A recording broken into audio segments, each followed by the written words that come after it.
بسم اللہ الرحمن الرحیم۔ السلام علیکم۔ مجھے آج اللہ کا اطمینان، اللہ کی طرف سے اطمینان جو انسان کے دلوں میں پیدا ہوتا ہے اللہ کی یاد سے، اس کا کیا مطلب ہے اور اس کو حاصل کرنے کا طریقہ کیا ہے۔ پہلی بات جو جاننے کی ہے وہ یہ ہے کہ یہ اطمینان انسان کو کیوں درکار ہوتا ہے۔ اس کی وجہ یہ ہے کہ انسان اس دنیا میں بہت ایسا ہوتا ہے کہ عدم اطمینان کا شکار ہو جاتا ہے، یعنی کوئی وجہ، کوئی واقعہ، کوئی سوچ، کوئی پریشانی ایسی ہوتی ہے جو اس انسان کو اطمینان سے محروم کر دیتی ہے۔ انسان کا یہ معاملہ بڑا عجیب ہے کہ وہ عام طور پر خوشیاں چاہتا ہے، مادی مٹیریل آسودگی کا متلاشی ہے، اور وہ یہ خیال کرتا ہے کہ اس کو ان سے اطمینان مل جائے گا۔ حقیقت واقعہ یہ ہے کہ اطمینان ایک اور چیز کا نام ہے۔ وہ مادی وسائل سے حاصل ہو بھی سکتا ہے لیکن کوئی ضروری نہیں۔ وہ اس چیز سے جس کو آپ خوشی کہتے ہیں، یعنی ظاہری خوشی، اس سے مل بھی سکتا ہے لیکن انسان محروم بھی ہو سکتا ہے۔ بہت آپ نے دیکھا ہوگا کہ آپ کسی مجلس میں جاتے ہیں، کچھ لوگوں سے ملتے ہیں، بہت مذاق کرتے ہیں، بظاہر لوگ کہتے ہیں بڑا اچھا وقت گزرا، لیکن اندر ہی اندر ایک بے چینی رہتی۔ تو یہ جو انسان کے اندر کی بے چینی ہے، انسان کے اندر کی پریشانی ہے، عدم اطمینان ہے، ان کی وجوہات کیا ہوتی ہیں؟ بعض اوقات کیا ہوتا ہے کہ آپ نے ایک چیز طے کی ہوئی ہوتی ہے کہ مجھے اس کو حاصل کرنا ہے، آپ حاصل نہیں کر پاتے تو آپ بے چین رہتے ہیں۔ بعض اوقات یہ ہوتا ہے کہ آپ کی ذمہ داریاں ہوتی ہیں، آپ ان ذمہ داریوں کو پورا نہیں کر پاتے، آپ بے چین ہوتے ہیں۔ آپ کے رشتے ناطے ہوتے ہیں، آپ کے تعلقات ہوتے ہیں، آپ ان رشتوں ناتوں تعلقات میں محسوس کرتے ہیں کہ یا تو کوئی پرابلم آ رہی ہے، آپس میں انڈرسٹینڈنگ نہیں ہے، یا انہی بہت قریب کے لوگوں میں آپ دیکھتے ہیں کہ لوگ تکلیف میں پریشان ہیں۔ بعض اوقات کیا ہوتا ہے کہ ٹریجڈی ہو جاتی ہے، کوئی دنیا سے رخصت ہو جاتا ہے، کسی کو بہت زیادہ شدید مشکلات کا سامنا کرنا پڑتا ہے۔ بے چینی، عدم اطمینان کی شاید ایک بہت بڑی وجہ یہ ہے کہ آدمی ڈائریکشن لیس ہوتا ہے۔ آدمی کے سامنے زندگی کا مسئلہ پیچیدہ ہوتا ہے، اس کا کوئی حل نہیں ہوتا، اسے بات سمجھ میں نہیں آ رہی ہوتی۔ تو کیا ہوتا ہے کہ وقتی طور پر وہ کچھ خوشیاں، کچھ اچیومنٹس، کچھ ترقی وغیرہ وہ حاصل کر لیتا ہے، اور اس کو وقتی ایک بظاہر اطمینان ملتا ہے، لیکن وہ چونکہ وقتی ہوتا ہے، چونکہ وہ ایک آرٹیفیشل ہوتا ہے، سپرفیشل، سطحی ہوتا ہے، اس لیے پھر بے چینی آ جاتی ہے۔ تو اللہ تعالیٰ نے یہ جو سورہ رعد، سورہ نمبر 13 کی آیت نمبر 28 میں یہ فرمایا ہے کہ الذین آمنوا وتطمئن قلوبهم بذکر اللہ، اللہ کے بندے جو ایمان لاتے ہیں یہ وہ ہیں کہ جن کے دل اللہ کے ذکر سے مطمئن ہوتے ہیں۔ الا جان لو بذکر اللہ تطمئن القلوب، اللہ کے ذکر ہی سے دلوں کو اطمینان، طمانینت ملتی ہے۔ اس کا کیا مطلب ہے؟ اس کا مطلب اصل میں یہ ہے کہ اللہ کو یاد کرنا، اللہ کو دل سے سمجھنا، پکارنا، اس کی صفات کے حوالے سے، ان صفات کے حوالے سے کہ جن کو خود اس نے ہمیں بتایا ہے، آگاہ کیا ہے کہ وہ اس کی صفات ہیں۔ جب ہم اپنی دنیا کو دیکھتے ہیں اور اس کے مسائل کو دیکھتے ہیں تو ہمیں اللہ کی ان صفات کو بیان کر کے دل میں ان کو اتار کے جب ہم دنیا کو دیکھتے ہیں، اپنے مسائل کو دیکھتے ہیں، تو ہمیں مسئلہ سمجھ میں آ جاتا ہے، ہمیں ہر چیز اپنی پوزیشن میں نظر آ جاتی ہے، تو ہمیں اطمینان ہو جاتا ہے۔ اس کا بہترین طریقہ تو قرآن مجید کو سمجھ کر پڑھنا۔ جب آپ قرآن مجید کو سمجھ کر پڑھیں گے تو آپ کو اللہ کی پوری اسکیم بھی سمجھ میں آئے گی، آپ کا رول بھی سمجھ میں آئے گا، مسائل کی بہت ایسا ہوگا کہ وجوہات بھی سمجھ میں آ جائیں گی، اور یہ بھی سمجھ میں آ جائے گا کہ آپ کو کیا کرنا ہے۔ تو پھر بے چینی کہاں رہے گی، پھر تو اطمینان ہی ہوگا۔ وہ بے چینی ہوگی تھوڑی بہت جو ہونی چاہیے، اس لیے کہ ہمارا دنیا ایک امتحان ہے۔ یہ بھی ایک بہت بڑی چیز ہے جو آپ کو سمجھ میں آ جائے گی کہ دنیا ایک امتحان ہے، اور اس امتحان میں بس ہم نے اپنے آپ کو، اللہ کو راضی کرنا ہے۔ تو قرآن مجید کی تلاوت سمجھ کر اور نماز کا اہتمام ایسے کہ اپنی نماز کو ہم بہتر سے بہتر کریں۔ تو آپ یہ سوچئے کہ کوئی آئے گا نا کوئی مسئلہ بے چین کرنے والا، تو آپ نماز پڑھیں گے، اللہ کے ساتھ ملاقات کریں گے، اللہ سے باتیں کریں گے، اس کے کلام کا ذکر کریں گے۔ یعنی یہ ذکر دل میں ہی ہوتا ہے، تو آپ کی وہ جو پرابلمز، پریشانیاں ہیں، وہ آہستہ آہستہ سیٹل ڈاؤن ہو جائیں۔ یہ جو آپ غور کریں گے اسی کو تدبر کہتے ہیں۔ یعنی آپ قرآن مجید کو پڑھیں گے، اللہ تعالیٰ کی اسکیم کو سمجھیں گے، اس کے جو باتیں ہیں نصیحت کی ان کو سمجھیں گے، واقعات کو سنیں گے، پڑھیں گے، جو انسانوں کے ساتھ ہوئے، پیغمبروں کے ساتھ ہوئے، دوسرے لوگوں کے ساتھ ہوئے۔ سو دھیرے دھیرے آپ یہ کہیں گے کہ یہ بات سمجھ میں آ گئی، کیونکہ جب بات سمجھ میں نہیں آتی تو پریشانی ہوتی ہے۔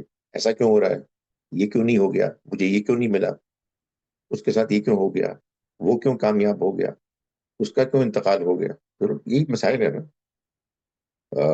سو جب آدمی کو پوری پکچر سمجھ میں آ جائے، اور صرف سمجھ میں ہی نہ آ جائے، دل اس پر مطمئن ہو جائے، تو پھر اطمینان ہی اطمینان ہے۔ آپ اللہ کی کتاب پڑھیں، اس کو سمجھیں، اپنے مسائل کو اس کی روشنی میں جانچیں، ان کو پلیس کریں، اور پھر کہیں اللہ تیرا شکر ہے، تیری مہربانی ہے، تو میری مدد کر، مجھے صبر دے، تو مجھے فہم دے، مجھے اطمینان دے۔ اچھا، اب میں آپ کو یہ بتاتا ہوں کہ اور بہت سی مختلف فیکٹرز کے علاوہ ایک اہم فیکٹر، ایک بڑا عامل جو اللہ کی کتاب کو پڑھ کر آپ کو اطمینان دلاتا ہے، وہ ہے اللہ کی صفات کا احساس، شعور، انڈرسٹینڈنگ، اور اس کا امپیکٹ آپ کی زندگی پر۔ وہ صفات تو بہت سی ہیں، لیکن ان میں سے میں چند کا ذکر کرتا ہوں. ایک صفت اس کی شاید سب سے زیادہ مطمئن کرنے والی اس کی صفت رحمت. اللہ مہربان ہے، اللہ زیادتی نہیں کرتا، وہ محبت کرتا ہے، وہ چاہتا ہے، وہ درگزر کرتا ہے. ہم اگر اس کی طرف مائل ہوتے ہیں اپنی گناہوں کی معافی مانگنے کے لیے، وہ پہلے سے تیار ہوتا ہے. اور وہ جیسے ہی ہمارے دل میں شرمندگی دیکھتا ہے، ہماری آنکھوں میں آنسو دیکھتا ہے، معاف کر دیتا ہے. تو اس کے بعد میں آپ کو بتاؤں، بہت سی پریشانیاں مجھے میرے گناہوں کی وجہ سے ملتی. گناہوں کے ساتھ آدمی اطمینان نہیں ہو سکتا. آپ جتنی مرضی عیاشی کر لیں، جتنے مزے کر لیں، وہ دل کیسے مطمئن ہو کہ جو احتجاج کرتا ہے یہ تم نے کیا کیا ہے. تو اللہ کی رحمت وہ آپ کو مطمئن کرتی ہے جب آپ سے معافی مانگتے ہیں. اللہ کی ایک اور صفت ہے عدل انصاف کی. وہ صفت بھی آدمی کو مطمئن کرتی ہے. میرے ساتھ زیادتی ہو رہی ہے، کسی اور کے ساتھ زیادتی ہو رہی ہے، یہ زیادتی ختم ہو جائے گی. یہ آگے پرماننٹلی ہمیشہ کے لیے جاری و ساری نہیں رہ سکتی، اس لیے کہ میرا رب انصاف کرنے والا ہے. قائم بالقسط، کھڑا ہوا ہے انصاف پر. یہاں بھی مل سکتا ہے، لیکن یہاں نہ بھی ملے وہاں مل جائے گا. اسی کے ساتھ ایک اور اس کی جو صفت ہے علم کی، اور پھر اس کے ساتھ سننے کی. وہ سب کچھ جانتا ہے بھائی، وہ انصاف کرنے والا ہے، وہ سب کچھ دیکھ رہا ہے، بصارت ہے اس کی، میری دعائیں سن رہا ہے. تو کہاں جائے گی آپ کی بے چینی. اچھا، پھر مزید یہ کہ اللہ حکیم ہے، اس کا کوئی کام غلط ہو ہی نہیں سکتا. آپ اللہ تعالیٰ سے زیادہ تو نہیں جانتے، تو بالکل ناچیز اس کے بندے ہیں. دنیا میں جو کچھ ہو رہا ہے اس سے بے چینی تو ہوتی ہے. پھر آدمی کہتا ہے کہ بھائی، وہ جو رحمان و رحیم ہے، وہ جو ہر چیز پر قدرت رکھتا ہے، جو ہر چیز کو جانتا ہے، جو آخری درجے تک انصاف کرنے والا ہے، اسے نہیں پتا اس کے ہر کام میں حکمت، اس کے ہر کام میں کوئی نہ کوئی مصلحت ہے. اس نے مجھے اس امتحان میں ڈالا ہے نا کہ میں اس کو بن دیکھے اس طرح سے مانوں، اس کو سمجھوں اور اس کے مطابق اپنے زندگی کو ڈھالوں. تو وہ حکیم ہے. تھوڑی بہت بہت تھوڑی میرے اندر حکمت ہے، تو میں عام طور پر فیصلے کرتا ہوں سوچ سمجھ کے. کوشش کرتا ہوں کہ کوئی گڑبڑ نہ ہو. بہت گڑبڑ ہوتی ہے، اس لیے کہ میں بالکل ناچیز ہوں، میری حکمت بہت تھوڑی ہے. اللہ تو الحکیم ہے، اس کا کوئی فیصلہ غلط ہو ہی نہیں سکتا. اور سارے فیصلے جو دنیا میں ہو رہے ہیں اسی کے ہو رہے ہیں. جو گڑبڑ ہے اس کی وجہ یہ ہے کہ اس نے یہ فیصلہ کیا ہوا ہے کہ لوگوں کو وہ آزادی دیتا ہے، اور پھر یہ طے کرتا ہے کہ اس آزادی کے صحیح استعمال کرنے والے لوگ کون ہیں، تاکہ ان کو وہ جنت کی ہمیشہ کی راحت، چین، آسائش کی کامیابی دے. تو اس لیے اس نے آزادی دی بھی ہے. بہت سے لوگ اس کو غلط استعمال کرتے ہیں، اس لیے یہ گڑبڑ ہو رہی ہے. تو وہ حکیم ہے. اور پھر آخری بات یہ ہے کہ وہ رب ہے، وہ پالنے والا ہے، وہ سب کو پالتا ہے. کہیں آپ کو کوئی معاشی کوئی مسائل ہیں تو جان لیں وہ پالنے والا ہے. اس سے دعا کریں، وہ اس دنیا میں ہر ایک کا خیال رکھتا ہے. بس یہ ہے کہ ہمیں اس کے قوانین کو ملحوظ رکھنا چاہیے، اس کے مطابق ہم کو اپنی زندگی گزارنی چاہیے، اسی سے دعا کرنی چاہیے. تو وہ آپ کو اس دنیا میں بھی سب کچھ دے گا اور آخرت میں بھی دے گا.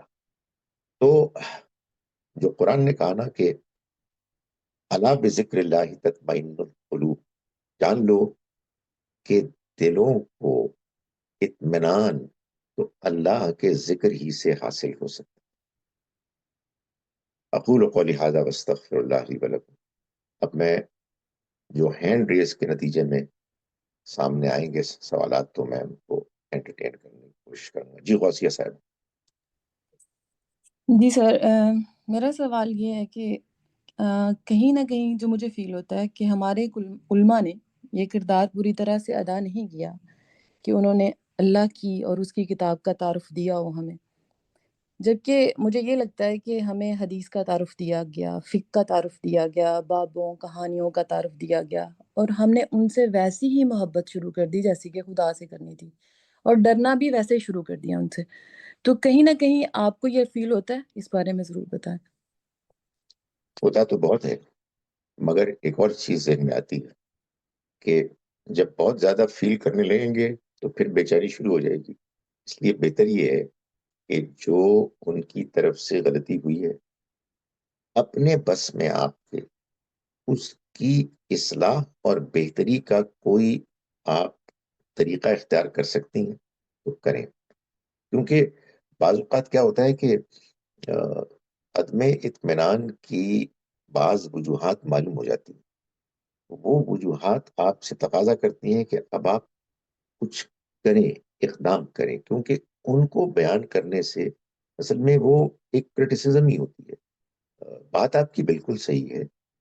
قرآن مجید کا صحیح تعارف ہو، قرآن کو پڑھنے کے لیے ہم لوگوں کو آمادہ کریں کہ وہ سمجھ کے پڑھیں تو بے چینی ختم ہو جائے گی. ابھی آپ دیکھیں کہ ہمارے معاشرے میں جو بے چینیاں ہیں ان میں اگر ہم ایک فہرست تیار کریں تو شاید بعض لوگ اس میں سیاسی بے چینی کو سب سے اوپر رکھیں. میں یہ نہیں مانتا، وہ بعض اوقات وقتی چیزیں ہو جاتی ہیں. مذہبی جو ماحول ہے اس نے جو بے چینی پیدا کی ہوئی ہے وہ سب سے بڑی بے چینی ہے. اور پریشان کن تکلیف دہ بات یہ ہے کہ یہی وہ لوگ ہیں کہ جن کے ذریعے سے اصل میں اطمینان، سکون، ہدایت، روشنی ملنی تھی. تو بس اگر وہاں ہم کو نہیں یہ حاصل ہو رہا تو ہم جو کام کر سکتے ہیں ہم کریں. نوید صاحب آپ نے ہاتھ اٹھایا تھا، پھر آپ نے گرا دیا. آپ اپنا سوال کیجیے، ہاتھ اٹھائیے، رکھیے جب تک میں آپ کو موقع نہ دوں. نوید صاحب آپ نے ہاتھ اٹھایا تھا. نوید عرفان. جی جی السلام علیکم ورحمۃ اللہ وبرکاتہ. جی آپ فارغ ہو گئے تو میں سوال جی آواز آ رہی ہے میری آپ؟ جی بالکل آ رہی ہے. جی میں نے جی آپ کے جی سوال کا جواب دینا مناسب نہیں سمجھا، میں فارغ ہی ہوں. جی اصل میں ایک یہ اسی طرح کا ایک سوال کسی صاحب نے استاد محترم جناب جاوید احمد غامدی صاحب سے کیا تھا کہ قرآن اور نماز ہم پڑھیں گے تو کیا سکون حاصل ہوگا. تو انہوں نے اس کے جواب میں یہ کہا تھا کہ بلکہ اس کے نتیجے میں تو وہ ہو جائے گا، مطلب یہ تو اور انقلاب پیدا کرتا ہے، آپ کے اندر جستجو پیدا کر دے گا. اور تو یہ مطلب بات کانٹرڈکٹ ہو رہی ہے یا کچھ میری سمجھ میں نہیں آ رہی ہے؟ میں یہ جاننا چاہتا ہوں. یہ دو مختلف باتیں ہیں. جو بات انہوں نے بیان کی ہے وہ ایک اور بات ہے. وہ یہ ہے کہ انسان کو اللہ کا کلام پڑھ کر جو موجودہ پریشانیاں ہیں چھوٹی چھوٹی وہ ختم ہو جائیں گی اور ایک دوسری پریشانی شروع ہو جائے گی. وہ اگر میں ایک چھوٹے سے شاگرد کی حیثیت سے استاد محترم کی بات میں یہ چیز ایڈ کر دوں کہ وہ یقیناً ان کی بہت اہم بات ہے. پریشانی لاحق ہو جائے گی انسان کو، لیکن وہ پریشانی ایسی پریشانی ہے کہ جو انسان کو مطمئن کرے گی. وہ اس کو جو دنیاوی بے چینیاں ہیں ان سے بے نیاز کر دے گی. تو اصل میں جو قرآن مجید کا بیان ہے الا بذکر اللہ تطمئن القلوب، اس کا یہ مطلب ہے کہ یہ جان لو کہ اللہ کے ذکر کے ذریعے ہی سے دلوں کو اطمینان ملتا ہے. تو دل کا اطمینان، وہ جو پریشانی، بے چینی، چیلنج جس کا ذکر استاد محترم نے کیا، وہ اس کے نتیجے میں حاصل ہوگی. یعنی دنیا میں سب سے زیادہ مطمئن جو لوگ تھے وہ اللہ کے پیغمبر تھے، اور سب سے زیادہ چیلنجز بھی انہی کی زندگی میں تھے. تو ہم جی جس اطمینان کی بات کر رہے ہیں نا، وہ یہ دنیا میں جو لوگوں کی پریشانیاں ہیں جی دنیاوی، ان کے حوالے سے کر رہے ہیں. جی عدیل صاحب، آپ کی باری. السلام علیکم سر. جی جزاک اللہ خیر. سر آپ نے اطمینان کی بات کی اور ساتھ میں معاشی حالات اور صبر کی سب کی بات کی. مجھے ایسا لگتا ہے کبھی کبھار کہ انسان اپنی غلطیوں کو یا اپنے کیے ہوئے کرموں کو خدا کی ذات کے اوپر ڈال کے تو اطمینان حاصل کر لیتا ہے وقتی طور پہ، کہ جس کو کہہ لیتے ہیں کہ جی اگر میں نے کوئی غلط کام کیا ہے اور پھر ہم کہہ دیتے ہیں جی تقدیر میں ایسا لکھا تھا تو ایسے ہو گیا تو یہ بھی مجھے اطمینان حاصل ہو گیا. تو کیا ایسا نہیں ہوتا کہ انسان اپنی غلطیوں کو چھپانے کے لیے اور اپنی نادانیوں کو چھپانے کے لیے اپنا سب کچھ خدا کے اوپر چھوڑ کے تسلی دے لیتا ہے خود کو؟ تو وہ ایک طرح کی جھوٹی تسلی بھی ہو جاتی ہے اور وہ ایک اطمینان بھی آ جاتا ہے. تو کیا یہ بھی اطمینان اسی طرح کا اطمینان ہے جو اللہ کی ذات سے آتا ہے، ذکر سے آتا ہے؟ دیکھیں، میں نے جس اطمینان کی بات کی ہے وہ تو ایک حقیقی اطمینان ہے. جب آپ کسی کو یا اپنے آپ کو ایک غلط دلیل سے، ایک غلط سوچ کے انداز سے مطمئن کرنے کی کوشش کرتے ہیں، تو وہ آپ نے صحیح کہا کہ وہ وقتی چیز ہو جاتی ہے. تھوڑی دیر کے لیے آدمی اپنے آپ کو دھوکہ دے دیتا ہے. لیکن دیکھیے، دھوکہ دینے سے جس چیز کو اس وقت ہم ڈسکس کر رہے ہیں، اطمینان، وہ حاصل نہیں ہوتا. وہ آدمی اپنے آپ کو، اپنی سوچ کو ڈائیورٹ کر لیتا ہے، کسی اور جانب اس کا رخ کر دیتا ہے. لیکن اندر ہی اندر تو انسان بے چین ہوتا ہے. اگر آپ اپنی ذمہ داریوں سے بھاگ رہے ہیں، آپ ان کو نبھا نہیں رہے ہیں، اور آپ کسی اور کے اوپر اس کا بلیم ڈال رہے ہیں، یہ اصل میں اس کی غلطی کی وجہ سے ہوا تھا. تو جس چیز کو ہم اطمینان کہہ رہے ہیں نا، اگر آپ مجھے اجازت دیں تو میں اس کا ایک دوسرا عنوان بیان کروں. وہ ہے اصل میں ضمیر کا مطمئن ہونا. یعنی انسان کے اندر یہ جو ایک ضمیر ہے، وہ کبھی بھی کسی غلط بات، غلط دلیل، غلط وضاحت، غلط رویے پر مطمئن نہیں ہو سکتا.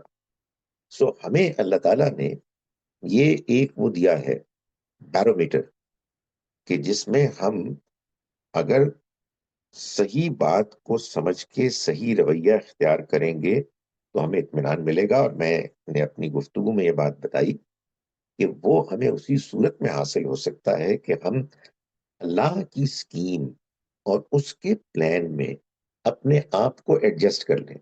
اور وہ ہمیں کہاں سے ملے گی سکیم؟ اس کے کلام سے، اور اس کے آگے جھکنے سے، اس کے کلام کو پڑھنے سے، اس کی صفات کو یاد کرنے سے. سو یہ جو تقدیر پر آپ اپنے آپ کو اس کو بلیم کر کے مطمئن کر لیتے ہیں، یہ ایک وقتی جھوٹا سپرفیشل سطحی اطمینان ہوتا ہے. یہ اصل اطمینان نہیں ہے. جی فابیہ صاحبہ، آپ کو انمیوٹ کرنا. جی جی میری آواز آ رہی ہے؟ جی جی استاد، یہ اللہ کو یاد کرنے کے حوالے سے دو چیزیں ہمارے ذہن میں آتی ہیں. ایک تو ہم عبادات، رسوم میں بیٹھے ہوتے ہیں، تسبیحات وغیرہ کر رہے ہوتے ہیں، اس میں تو واقعی میں لوگ یہ دعویٰ کرتے ہیں کہ ہمیں سکون مل رہا ہے. لیکن انسانی معاملات میں کوئی شخص میرے ساتھ کوئی زیادتی کر گیا تو عین اسی لمحے مجھے اللہ یاد آ گیا اور میں نے بیک آف کر دیا. اس طرح کی چیزیں ہمیں روز فیس کرنی پڑتی ہیں. تو پہلی صورت میں تو ہمیں واقعی میں سکون ملتا ہے کیونکہ ہم ایک سائڈ پہ ہو کر بس تسبیحات کریں. لیکن دوسری صورت میں ہمیں ذہنی اذیت کا سامنا ہوتا ہے. تو جب ہم کہتے ہیں نا اس آیت کا اطلاق کیا صرف پہلی صورت میں ہو رہا ہے یا دوسری صورت میں بھی کریں گے؟ اگر کریں گے تو پھر وہ کیسے ممکن ہوگا؟ کیونکہ وہاں ہم ذہنی خلجان کا شکار ہو رہے ہیں. تو یہ گائیڈ کرنے.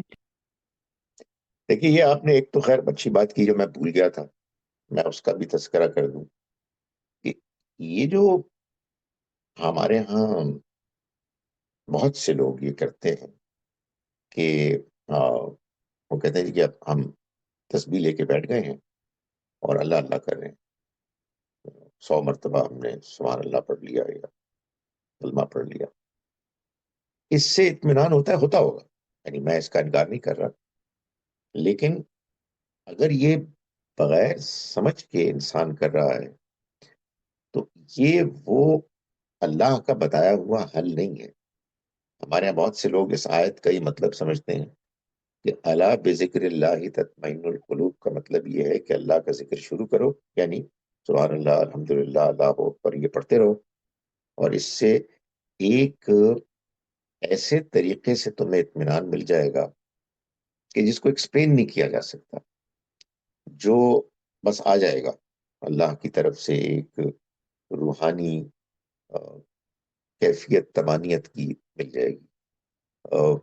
میں پھر یہ کہتا ہوں کہ میں اس کا انکار نہیں کرتا، ملتی ہوگی، مجھے نہیں معلوم، میں صرف اتنی بات کہتا ہوں کہ جو لوگ یہ کہتے ہیں انہیں پھر ہر اس اطمینان کو مان لینا چاہیے کہ جو اسی طرح سے اور لوگ بھی اور مذاہب کے بھی اپنے اپنے کچھ اس طرح کے طریقے اختیار کرتے ہیں جو ان کو سمجھ میں تو نہیں آتے، لیکن بس وہ پڑھتے چلے جاتے ہیں۔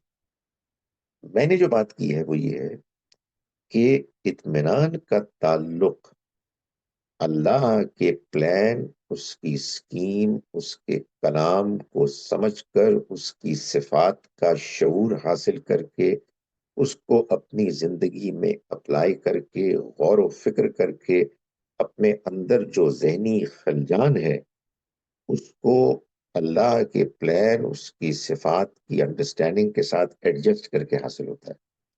اس لیے کہ بے چینی اس وقت ہوتی ہے کہ جب آپ کو کوئی چیز تنگ کر رہی ہے، سمجھ میں نہیں آ رہی ہے، آپ پریشان ہیں، آپ بے چین ہیں، ایکسپلین نہیں کر پا رہے، اور بے بسی کا ایک احساس ہے۔ تو یہ میں نے گزارش کی کہ جب آپ اللہ کا کلام پڑھیں گے، آپ اللہ کی صفات کی روشنی میں اپنے حالات پر، دنیا کے حالات پر غور کریں گے، آپ کو وہ جواب آہستہ آہستہ سمجھ میں آئے گا کہ جو اللہ کی طرف سے جواب ہے۔ آپ اس میں ڈسکس بھی کریں گے، اور اللہ تعالیٰ یہی چاہتے ہیں۔ بعض اوقات جواب نامکمل ہوگا، بعض اوقات جواب کمزور ہوگا، اور پھر آپ اس کو تلاش کرتے رہیں گے۔ یہ جو آپ نے بات کی کہ کسی نے آپ کے ساتھ کوئی زیادتی کر دی، کوئی فقرہ چست کر کے چلا گیا، میں گزارش کروں، یہ بھی انہی پریشانیوں میں سے پریشانی ہے۔ کسی نے آپ کے ساتھ زیادتی کی، آپ کے پاس اگر امکان ہے، وسائل، صلاحیت موجود ہے کہ آپ اس کی اصلاح کر لیں، یعنی اپنے حالات کی، آپ اس کی غلطی کو ٹھیک کر دیں، آپ کو اللہ نے جتنی آپ کے ساتھ کسی نے زیادتی کی ہے اس زیادتی کا بدلہ لینے کی اجازت ہے، لیکن یہ فرمایا ہے کہ معاف کر دے تو یہ بہتر ہے۔ اب یہ کیا ہے، یہ بھی اللہ کی طرف سے اس کے ذکر میں سولوشن ہے۔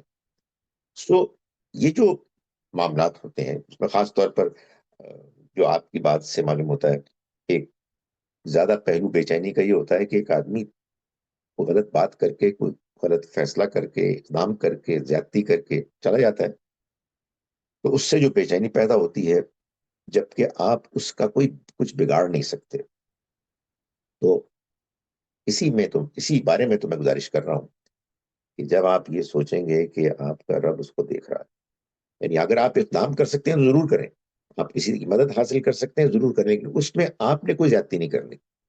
لیکن فرض کیجئے کہ ایک آدمی بالکل بے بس ہے، اس کے اختیار میں ہی کچھ نہیں ہے، تو وہ کیا کرتا ہے کہ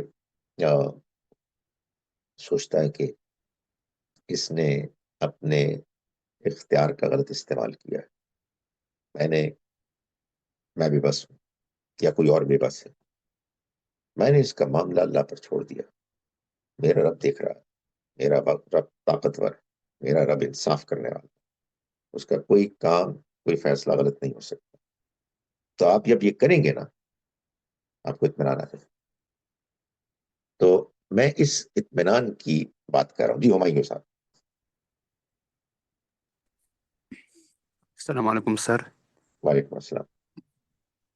سر یہ جو ہم کہتے ہیں کہ قرآن شریف ہم ہمیں سوچ کر سمجھ کر ہمیں پڑھنا چاہیے کہ جسے ہم پیس آف مائنڈ حاصل کر سکتے ہیں، یا جس کو ہم کہتے ہیں کہ سورس آف گائیڈنس.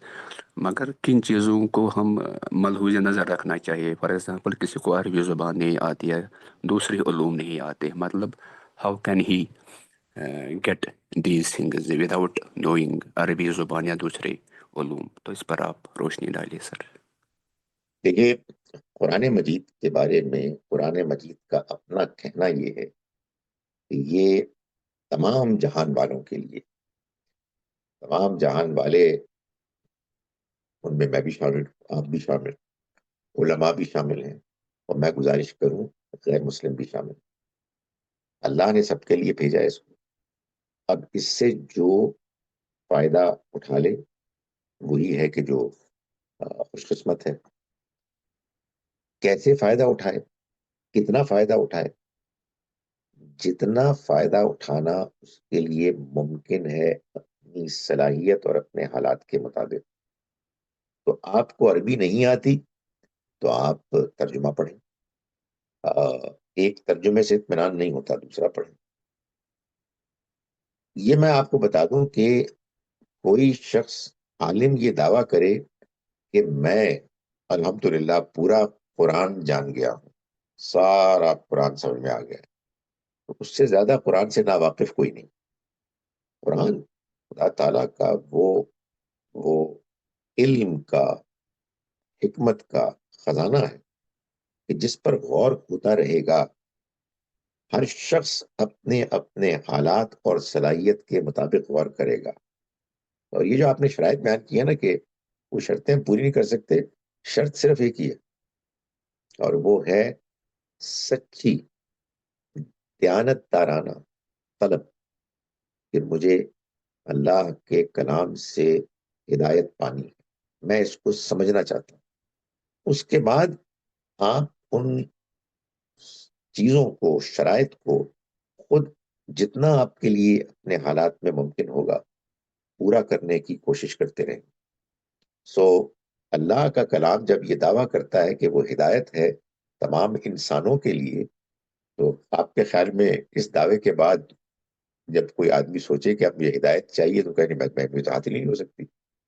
یہ جو لوگ پراپیگنڈا کرتے ہیں کہ قرآن کو سیکھنے کے لیے یہ شرائط ہیں، وہ اصل میں قرآن مجید کے دعوے کی بھی نفی کر رہے ہیں، اور یہ ثابت کر رہے ہیں کہ اللہ معاف کرے، اللہ کے کلام میں کچھ تضاد ہے، وہ جو کہتا ہے وہ تو ہو ہی نہیں سکتا. نہیں، اللہ تعالیٰ نے اسی لیے فرمایا کہ اللہ نے اس کتاب کو بالکل واضح کتاب بنایا، اور وہ کہتا ہے کہ وَلَقَدْ يَسَّرْنَا الْقُرْآنَ لِلذِّكْرِ، ہم نے اس قرآن کو موزوں بنا دیا ہے، سہل بنا دیا ہے یاد دہانی کے پہلو سے. وَهَلْ مِن مُدَّكِرٍ، تو ہے کوئی یاد دہانی حاصل کرنے والا؟ جی جناب غوثیہ صاحبہ. جی سر.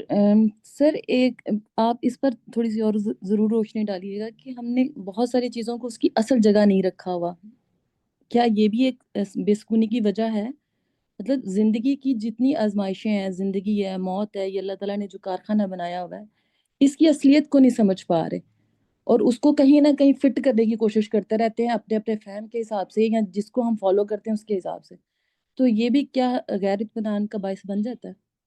جی بالکل ایسا ہی ہے. جی میں نے جو گزارش کی ہے اصل میں یہ اس پروسیس کے ذریعے سے آپ کو حاصل ہوگا، لیکن آپ کے سوال سے فائدہ اٹھاتے ہوئے میں یہ کہہ رہا ہوں کہ دیکھیے، جو میں نے بات کہی ہے، وہ کہتے ہیں نا کہ بات کرنا آسان ہوتا ہے، بات کرنے کو میں نے 2 جملے بول دیے، لیکن عمل کرنا وہ میرے لیے بھی آسان تو نہیں، ایک چیلنج ہے. وہ چیلنج کیا ہے؟ وہ چیلنج یہ ہے کہ اللہ کی کتاب کو آپ پڑھیں سمجھ کر جتنا آپ کے لیے ممکن، اور اس پر غور کریں. غور کرنے کا مطلب یہ ہے کہ آپ نے آیت پڑھی، سمجھ میں آ گئی الحمدللہ جتنا آپ کے لیے ممکن تھا، نہیں سمجھ میں آئی، کچھ حصہ سمجھ میں نہیں آیا، اس کو نوٹ کیا آپ نے، اور اپنے اندر جھانکا کہ اس میں جو پیغام ہے میں نے سمجھ لیا ہے، میں اس پہ پورا اترتا ہوں.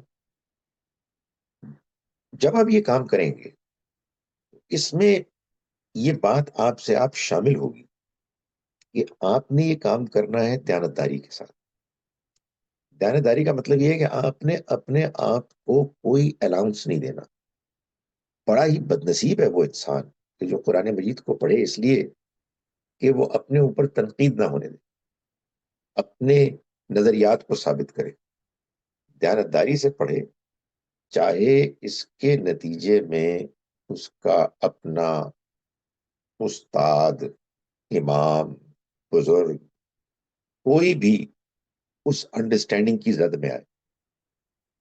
جب تک کہ ہم دیانتداری سے قرآن کو نہیں پڑھیں گے، جب تک کہ ہم اس پر تدبر نہیں کریں گے، جب تک کہ اس کی روشنی میں ہم اپنی ذات کا جائزہ نہیں لیں گے، دوسروں کے بارے میں غور نہیں کریں گے، اور اس سلسلے کو جاری و ساری جب تک نہیں رکھیں گے، اس وقت تک اطمینان نہیں نصیب ہو. سو آپ بالکل صحیح کہہ رہے ہیں کہ اس کا ایک پہلو یہ بھی ہے کہ ہم چیزوں کو اپنی جگہ پلیس نہیں کرتے. وہ کیسے کریں گے؟ نہ میں آپ کے کہنے پہ کروں گا، نہ آپ میرے کہنے پہ کریں گے. آپ ہو سکتا ہے میرے کہنے پر اس وجہ سے کریں کہ میں آپ کو کوئی قرآن کی آیت پیش کر دوں دلیل کے طور پر. جیسے ابھی میں نے ایک بھائی کے سوال کے جواب میں کہا، انہوں نے کہا نہیں جی اس کے نتیجے میں تو اور بھی بے چینی پیدا ہوگی. تو میں نے ان سے گزارش کی کہ وہ بے چینی ایک اور بات ہے. میں قرآن کی آیت پیش کر رہا ہوں آپ کے سامنے، اس سے اطمینان حاصل ہوتا ہے اللہ کے ذکر سے. تو انہوں نے ایک بڑے عالم کی بات کی جو بات اپنی جگہ پہ بالکل ٹھیک تھی. اس ناچیز نے آیت کا حوالہ دے کے بات بیان کر دی. خدا تعالیٰ فرماتا ہے کہ اس کا کلام فیصلہ کن ہے، وہ اتھارٹی ہے، وہ الفرقان ہے، وہ المیزان ہے. وہ لوگوں کے اختلافات میں اپنا فیصلہ سنانے کے لیے اس نے اس کلام کو بھیجا ہے. جی شاہ عالم صاحب. ہیلو، السلام علیکم سر.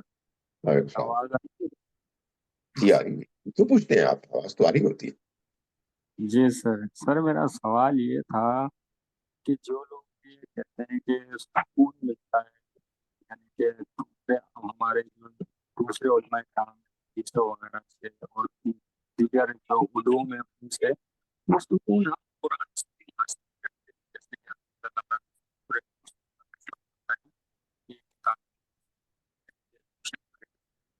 اس سے بھائی کسی کو ان کی دوسری بات جگہ سمجھ میں آ رہی ہے تو مجھے سمجھا دیں. مجھے تو آواز ٹھیک نہیں آ رہی ہے ان کی. جیسے ہی انہوں نے بولنا شروع کیا بالکل آواز چلی گئی تھی. جی نیٹ کا ایشو آ رہا ہے سر کیا؟ جی آپ سمجھ پا رہی ہے. آپ بولیے. سر میں یہ کہہ رہا ہوں کہ جیسے ہم لوگ دوسری جگہوں پہ جاتے ہیں سکون محسوس کرنے تو وہ سکون ہم قرآن سے حاصل کر سکتے ہیں. جیسے مثال کے طور پہ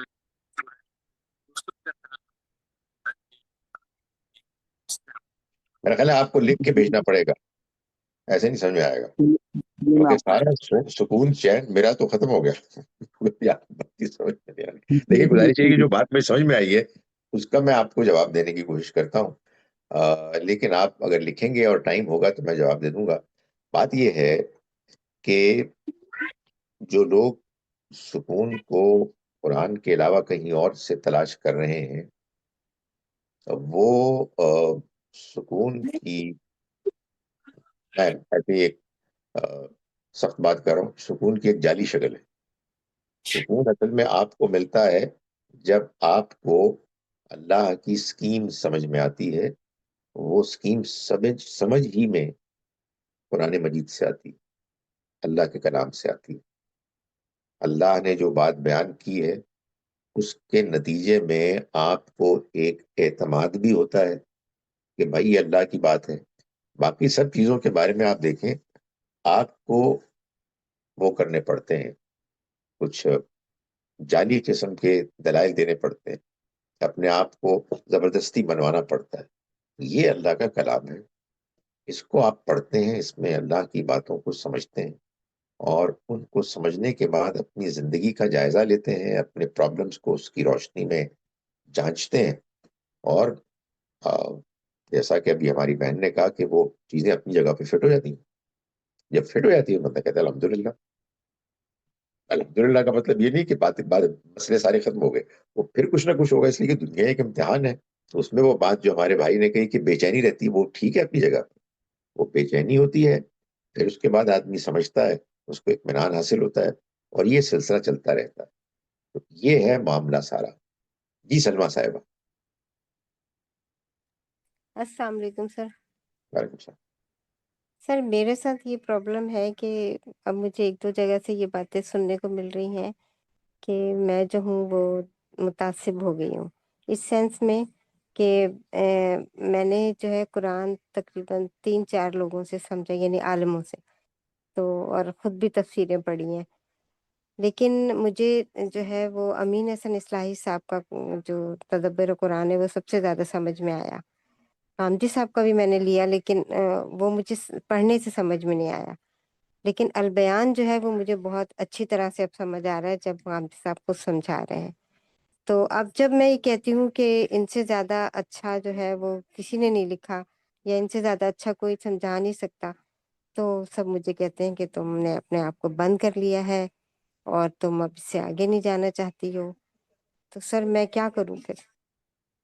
آپ ایک کام میرے کریں، دل جی آپ مولانا اسلائی کا نام لینا چھوڑ دیں، اور آپ لوگوں کے سامنے جب کبھی قرآن مجید کی کسی آیت، کسی صورت، کسی معاملے، مسئلے کا ذکر ہو تو آپ نام لیے بغیر ان کے دلائل پیش کر دیں.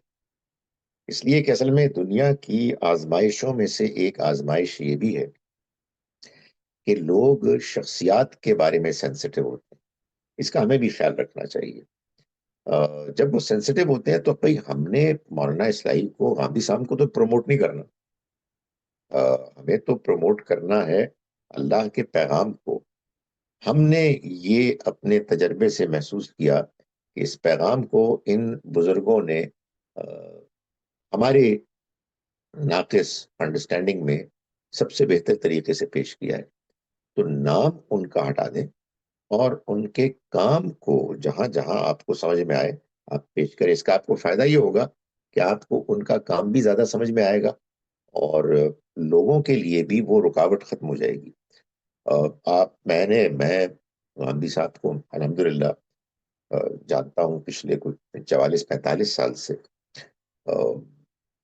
جب سے ملاقات ہوئی مطلب محسوس ہوا، اور اللہ کا شکر ہے کہ مولانا عیسائی کو میں نے براہ راست سنا، اور میں آپ کی بات سے متفق ہوں. وہ جو بیان کرتے تھے، جو کلام، جو ان کی تفسیر ہے، غیر معمولی ہے. تو مولانا اسلائی تو ریلیٹیولی ان نون آدمی تھے، بہت کم لوگوں کو معلوم تھا ان کا سوائے علمی حلقوں کے. مگر میں نے پنجاب یونیورسٹی میں پڑھایا، اور وہاں میں نے دین کو جتنا میں جانتا تھا قرآن کو بیان کرنا شروع کیا. لوگوں سے، اسٹوڈنٹ سے میں بات کرتا تھا. لمز میں نے یہ کام کیا. میں غامدی صاحب کا نام نہیں لیتا تھا، مولانا اسلائی کا نام نہیں لیتا.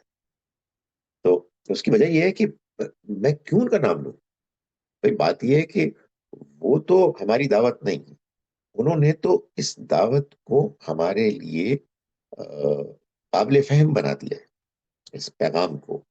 تو اب جو کچھ انہوں نے آپ کے ساتھ کیا ہے اس کو آپ لوگوں کے سامنے پیش کریں، نام کو پیش نہ کریں.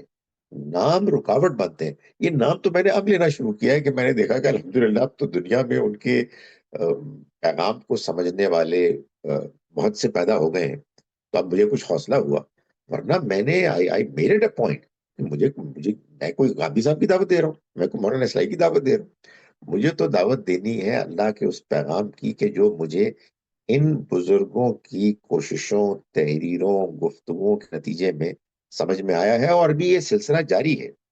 تو کسی کو آپ نے کوئی بات سمجھائی اور وہ آپ سے کہہ کے تم نے زبردست بات کی ہے، تو واقعی تم نے مسئلہ حل کر دیا، یہ تم نے کیسے کیا؟ تو تب آپ کہیں کہ بھائی میں نے نہیں کیا، تو مولانا اسلائی نے لکھا ہے، میری بات نہیں ہے، تو غامدی صاحب کی بات ہے. ہم یہ غلطی کرتے ہیں، مجھے اجازت دیجیے اس بات کے کہنے کی، کہ ہم ان بزرگوں کا نام لینا شروع کرتے ہیں. اس کے بعد وہی ہوگا کہ مولانا اسلائی، تقی عثمانی صاحب، مفتی شفیع صاحب، امام ابو حنیفہ، امام بخاری، پھر یہی جھگڑے ہوں گے. نہیں، ان جھگڑوں سے ہم کو بالکل الگ ہو کر اللہ کی کتاب کی ہم کو لوگوں کو دعوت دینی چاہیے، خود بھی سمجھنا چاہیے، دوسروں کو بھی سمجھانے کی کوشش کرنی چاہیے، اور مسلمانوں کو یہ کہنا چاہیے کہ اس اللہ کی رسی کو مضبوطی سے پکڑ لو اور آپس میں تفرقے میں مت پڑو۔ انشاءاللہ پھر ملاقات ہوگی اگلے جمعے۔ السلام علیکم ورحمۃ اللہ وبرکاتہ۔